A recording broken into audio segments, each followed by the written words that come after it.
Hey y'all, Mr. Timms here. Gonna go over a problem I had yesterday morning. Came in, fixing the coffee. Had just taken this and let the door slam like that. And when I did, back in this crack back here, I heard pow, zzz, and I saw sparks flashing all back here.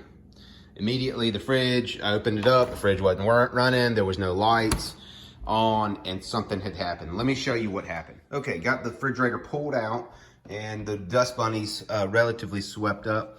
So when I came in and inspected, this is what I found. You can see that something really got hot there and burnt, and that's where my sparks came from. So looking at the cord, and kind of spoiler alert, you can see where I've came back and repaired. What has happened is over time, I've got this piece here. This wire had just sat behind or been pinned behind the refrigerator.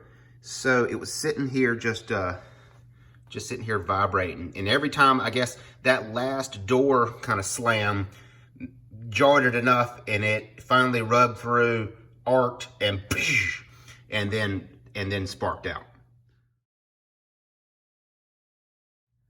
So what I did, making sure that I disconnected the cords here, went out and checked my breaker. The breaker had not blown, and I was taking a chance that nothing in the refrigerator was messed up. I went ahead and cut this bad section out and then re-spliced it, just kind of temporarily to prove that the refrigerator was in good condition, and it has. So went to Lowe's, found a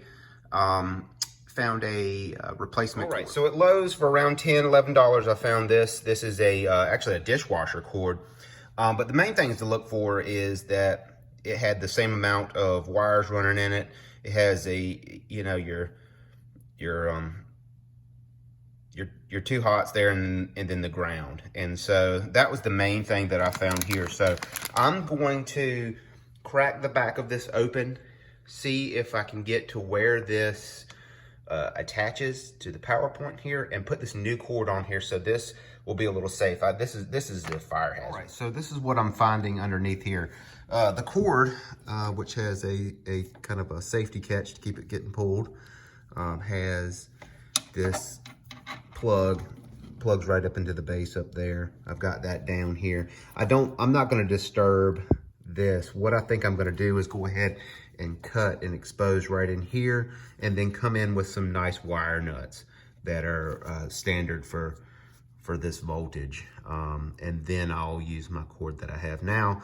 It'll be inside this safe space here, and then the new cord will be secured down with the bolt, so it's a little safer. That's what the plan is right now.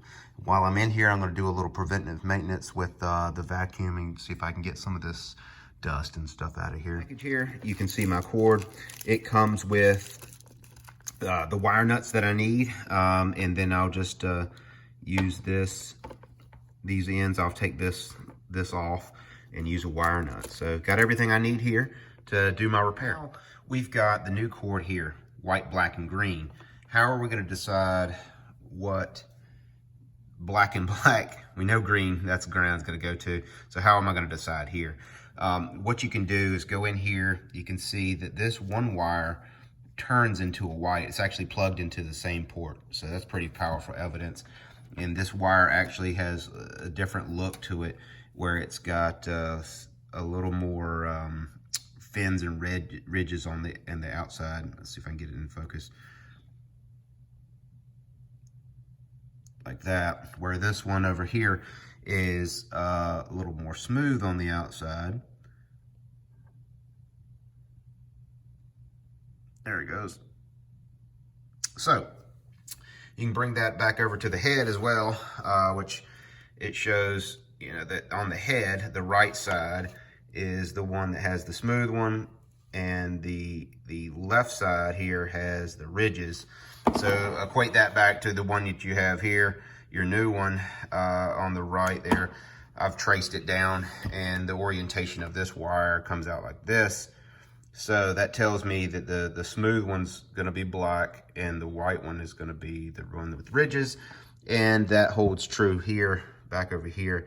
If you trace the one that has ridges, again, like I showed you before, it goes back to the white. So that's how I'm gonna hook it up. Got everything hooked up here. You can see the refrigerator's running, I got it plugged in. I'm gonna unplug it and put all the safety devices on there and get my vacuum cleaner out. It's back together now. Got it cleaned up and it's running. Got the cable secure. This cable is a much heavier cable, a lot more insulation around it, so hopefully this problem won't happen. But this was just from vibration over time. This is always sitting here running, sitting there vibrating, and then, you know, the door opening and closing. This refrigerator is probably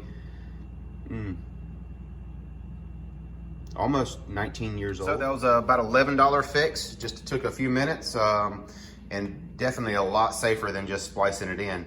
So if you got any questions or comments, thanks for watching, y'all.